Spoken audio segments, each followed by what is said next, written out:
Nah, salah satu ciri conscious marriage juga adalah dari awal pasangan itu sadar, pertama, mereka seperti tadi yang saya katakan bahwa kita tidak bisa menganggap bahwa selalu orang ini cocok buat kita, karena they will change, karena pasti akan ada perubahan, sebagaimana kita juga berubah.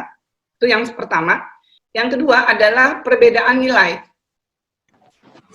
Seperti misalnya saya ingin menghidupkan nilai equality, ya. Suami saya setuju nggak? Suami saya punya nggak nilai equality itu? Dia mau nggak menghidupkan nilai equality? Nah, ini harus dibicarakan. Nah, ini baru satu nilai loh, belum nilai-nilai yang lain, ya. Atau misalnya kebebasan. Saya ingin menghidupkan nilai kebebasan, ya. Suami saya mau nggak menghidupkan nilai kebebasan? Kemudian yang kedua itu adalah perbedaan nilai. Yang ketiga adalah yang juga menjadi tantangan adalah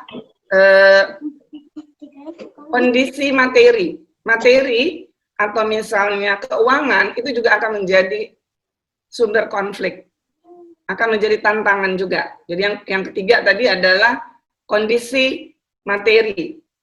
Ya, apalagi sekarang suami istri dua-duanya punya income, dua-duanya punya semacam pencari nafkah. Nah, ini kembali lagi ke tadi nilai yang pertama. Kalau dua-duanya pencari nafkah, apakah tetap suami yang menjadi imam? Kembali lagi ke situ ya. Ini nilai lagi. Nah, gitu. Nah, yang keempat, faktor yang terakhir adalah masalah intimasi, masalah kehangatan, masalah keakraban antar suami istri. Nah, ini sering menjadi sumber masalah juga. Kenapa? Karena suami istri itu kan waktu di awal menikah, mereka kan sangat romantis ya. Benar nggak Kang Iqbal? ada romantik gitu. Hangat antara suami istri, mesra gitu. Ya enggak?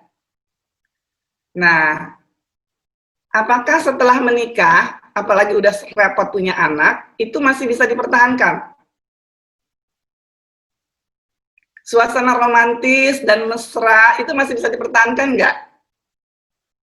Nah, ini kalau tidak bisa dipertahankan juga akan menjadi sumber konflik. Kenapa? Karena pasti ada ketidakpuasan.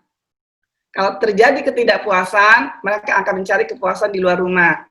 Maka terjadilah perselingkuhan.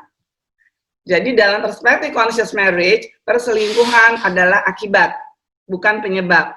Nah, kembali lagi di sini pentingnya menghidupkan nilai-nilai. Nah, terakhir ya, saya percaya nggak ada masalah yang nggak bisa diselesaikan. Semua masalah bisa diselesaikan. Jadi semua tantangan bisa dihadapi bersama di dalam perspektif conscious marriage.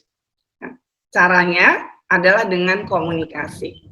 Tapi pertanyaannya, komunikasi yang seperti apa yang bisa membantu pasangan menyelesaikan masalah? Nah, ini ada ada metode komunikasi tertentu yang kalau saya sharing sekarang, kayaknya nanti waktunya habis.